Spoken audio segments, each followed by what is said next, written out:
Hello friends, എൻ്റെ പുതിയൊരു വീഡിയോയിലേക്ക് സ്വാഗതം. ഈ ഒരു വീഡിയോയിൽ നമ്മൾ പറയാൻ പോകുന്നത് VFS ഇൻ്റർവ്യൂ ചോദ്യങ്ങളാണ്.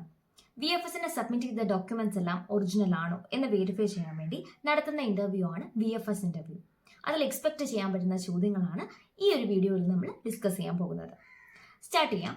അപ്പോൾ തുടക്കം തന്നെ അവർ ചോദിക്കാൻ സാധ്യതയുള്ളത് ഇൻട്രൊഡ്യൂസ് യുവർ സെൽഫ് എന്ന ചോദ്യമായിരിക്കും അല്ലേ. നമ്മുടെ പേര്, നമ്മൾ എവിടെ വരെ പഠിച്ചു, നമ്മുടെ വർക്ക് എക്സ്പീരിയൻസ്, അങ്ങനെ ബേസിക് ആയിട്ടുള്ള നമ്മളെ കുറിച്ചുള്ള ഡീറ്റെയിൽസ് ആണ് ഇതിൽ പറയേണ്ടത്. നമ്മുടെ പേരിൽ ഒരു ഇനിഷ്യൽ ഉണ്ടെങ്കിൽ അതിന്റെ എക്സ്പാൻഷൻ എന്താണ് എന്നതൊക്കെ വേണമെങ്കിൽ ചോദിക്കാം. അതുപോലെ നമ്മുടെ പാസ്പോർട്ട് നമ്പർ നമ്മൾ അറിഞ്ഞിരിക്കണം.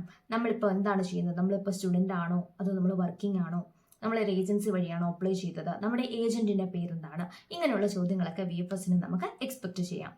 പിന്നീട് നമ്മൾ പോകാൻ ഉദ്ദേശിക്കുന്ന രാജ്യം, ഞാൻ പോകാൻ ഉദ്ദേശിക്കുന്ന രാജ്യം മാൾട്ടയാണ്. അപ്പോൾ വേണമെങ്കിൽ ചോദിക്കാം how do you know about this country, അല്ലെങ്കിൽ എന്താണ് നിങ്ങൾ മാൾട്ട ചൂസ് ചെയ്തത്, ഓസ്ട്രേലിയ, സിംഗപ്പൂർ, UK, കാനഡ ഒന്നും ചൂസ് ചെയ്യാതെ വൈ യു ചൂസ് മാൾട്ട എന്ന് ചോദിക്കാം അല്ലേ. നെയ്ബറിംഗ് കൺട്രീസ് ഓഫ് മാൾട്ട, നമ്മൾ പോകാൻ ഉദ്ദേശിക്കുന്ന രാജ്യത്തെക്കുറിച്ച് ബേസിക് ആയിട്ട് നോളജ് നമുക്കുണ്ടായിരിക്കണം. മാൾട്ട എന്ന് പറയുന്നത് ഷെങ്കൻ വിസയിൽ വരുന്നതാണ്, ഷെങ്കൻ ഏരിയയിൽ വരുന്നതാണ്. അപ്പൊ ഷെങ്കൻ വിസ എന്താണ്, ഷെങ്കൻ വിസയ്ക്ക് നിങ്ങൾ അപ്ലൈ ചെയ്തിട്ടുണ്ടോ, ഷെങ്കൻ ഏരിയ എന്താണ്, നെയിംസ് ഓഫ് ഷെങ്കൻ കൺട്രീസ് എന്ന ചോദ്യങ്ങളൊക്കെ നമുക്ക് പ്രതീക്ഷിക്കാം. അപ്പൊ രാജ്യത്തെക്കുറിച്ച് അറിഞ്ഞു കഴിഞ്ഞാൽ പിന്നെ അറിയേണ്ടത് നമ്മൾ പോകാൻ ഉദ്ദേശിക്കുന്ന കോളേജിനെ കുറിച്ചാണ്. How do you know about this college, അല്ലെങ്കിൽ എന്തുകൊണ്ടാണ് ഈ കോളേജ് ചൂസ് ചെയ്തത്, അവിടെ ഏത് കോഴ്സ് ആണ് നിങ്ങൾ സെലക്ട് ചെയ്തിരിക്കുന്നത്, എന്തുകൊണ്ടാണ് ഈ കോഴ്സ് സെലക്ട് ചെയ്തത്, ആ കോഴ്സിൽ എന്തൊക്കെ മൊഡ്യൂൾസ് ആണ് നിങ്ങൾ പഠിക്കുന്നത്, what are the modules you are going to study about this course this course എന്ന് ചോദിക്കാം. അല്ലെങ്കിൽ ആ കോഴ്സിന്റെ കമൻസ്മെന്റ് ഡേറ്റ്, എൻഡ് ഡേറ്റ്, അതിന്റെ ECTS എത്രയാണ്, ടീച്ചിങ് അവേഴ്സ് എത്രയാണ്, ഡ്യൂറേഷൻ എത്ര വർഷത്തേക്കാണ്, എത്ര മാസത്തേക്കാണ് എന്ന കാര്യങ്ങളൊക്കെ വേണമെങ്കിൽ ചോദിക്കാം. അപ്പം നമ്മുടെ കോഴ്സിനെ കുറിച്ച്, അതിൽ നമ്മൾ പഠിക്കാൻ പോകുന്ന മൊഡ്യൂൾസിനെ കുറിച്ചൊക്കെ അറിഞ്ഞിരിക്കണം. അതിലൊരു പർട്ടിക്കുലർ മൊഡ്യൂൾ എടുത്തിട്ട് how this module will help you എന്ന് ചോദിക്കാം. അപ്പം കോളേജിനെ കുറിച്ച് അറിഞ്ഞിരിക്കണം, എടുക്കുന്ന കോഴ്സിനെ പറ്റിയുള്ള ഡീറ്റെയിൽസ് അറിഞ്ഞിരിക്കണം, ആ കോഴ്സിലെ മൊഡ്യൂൾസിനെ പറ്റി അറിഞ്ഞിരിക്കണം. അപ്പോൾ പോകാൻ ഉദ്ദേശിക്കുന്ന രാജ്യം, കോളേജ്, കോഴ്സ്, ഇതിനെ പറ്റിയൊക്കെ അറിഞ്ഞിരിക്കണം.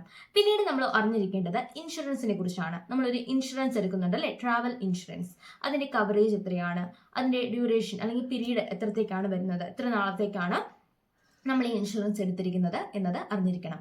പിന്നെ ടിക്കറ്റ് ഡീറ്റെയിൽസ്, ഏത് ഫ്ലൈറ്റ് ആണ് ചൂസ് ചെയ്തിരിക്കുന്നത്, ഏത് ഡേറ്റ് ആണ് ചൂസ് ചെയ്തിരിക്കുന്നത്, അതിന്റെ ഒരു ട്രാവൽ റൂട്ട് എങ്ങനെയാണ്, നമ്മുടെ കണക്ഷൻ ഫ്ലൈറ്റ്സ് ഏതൊക്കെയാണ്, അല്ലെങ്കിൽ നമ്മളിപ്പോൾ ഈ ഫ്ലൈറ്റ് ടിക്കറ്റ് ക്യാൻസൽ ചെയ്യുകയാണെങ്കിൽ എത്രത്തോളം റീഫണ്ട് കിട്ടും, അതിന്റെ ലഗേജ് കപ്പാസിറ്റി എത്രയാണ്, ഇങ്ങനെയുള്ള കാര്യങ്ങളൊക്കെ അറിഞ്ഞിരിക്കണം. അപ്പൊ ടിക്കറ്റ് ഡീറ്റെയിൽസ് അറിഞ്ഞിരിക്കണം.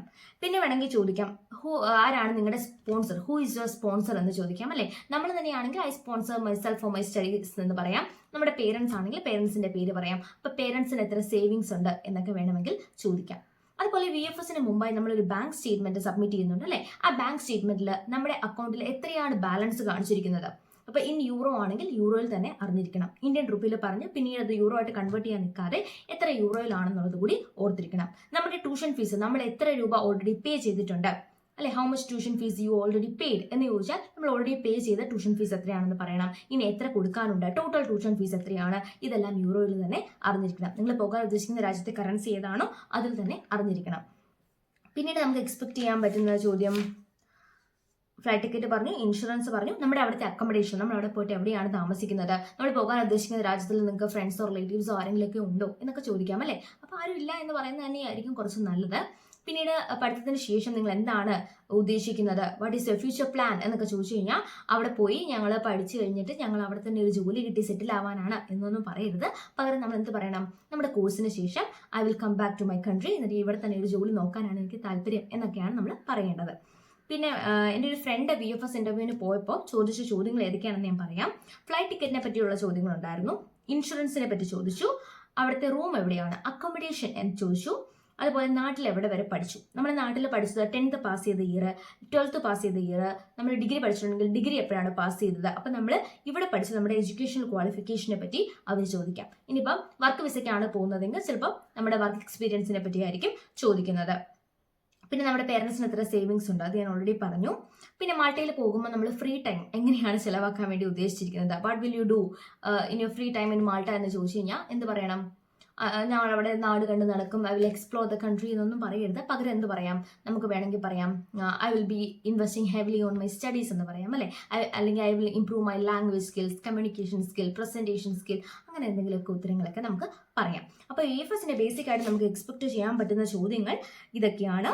അപ്പോൾ ഇതിൽ ഏതെങ്കിലുമൊക്കെ ചോദ്യങ്ങൾ തന്നെ നിങ്ങൾക്കും വരട്ടെ. അപ്പോൾ VFS ഇൻ്റർവ്യൂവിന് പ്രിപ്പയർ ചെയ്യുന്ന ഫ്രണ്ട്സ് ആരെങ്കിലും ഉണ്ടെങ്കിൽ അവർക്ക് ഈ വീഡിയോ ഷെയർ ചെയ്ത് കൊടുക്കുക. പേടിക്കേണ്ടതായിട്ട് ഒരു ആവശ്യമില്ല. നമ്മളെ പറ്റിയിട്ടുള്ള ഡീറ്റെയിൽസ് തന്നെയാണ് അവർ ചോദിക്കുന്നത്. നമ്മൾ VFSന് സബ്മിറ്റ് ചെയ്ത ഡോക്യുമെന്റ്സ് ഒക്കെ ഒറിജിനൽ ആണോ എന്നൊന്ന് വെരിഫൈ ചെയ്താൽ മതി. അപ്പോൾ പേടിക്കേണ്ട ആവശ്യമൊന്നുമില്ല. VFSന് സബ്മിറ്റ് ചെയ്ത എല്ലാവർക്കും VFS ഇൻ്റർവ്യൂ ഉണ്ടാകണമെന്നുമില്ല. എനിക്ക് VFS ഇൻ്റർവ്യൂ ഇല്ലായിരുന്നു. ഇതെല്ലാം പ്രിപ്പയർ ചെയ്തിട്ടും എനിക്ക് ഇൻ്റർവ്യൂ ഇല്ലായിരുന്നു. പക്ഷേ എപ്പോഴും നമ്മളൊരു കോള് എക്സ്പെക്ട് ചെയ്തിരിക്കുക. അപ്പം വീഡിയോ ഇഷ്ടപ്പെട്ടെങ്കിൽ ലൈക്ക് ചെയ്യണം, ഫ്രണ്ട്സിന് ഷെയർ ചെയ്ത് കൊടുക്കണം. അപ്പോൾ വീഡിയോ അവസാനിപ്പിക്കുകയാണ്. വീഡിയോ കേട്ട എല്ലാവർക്കും താങ്ക് യു.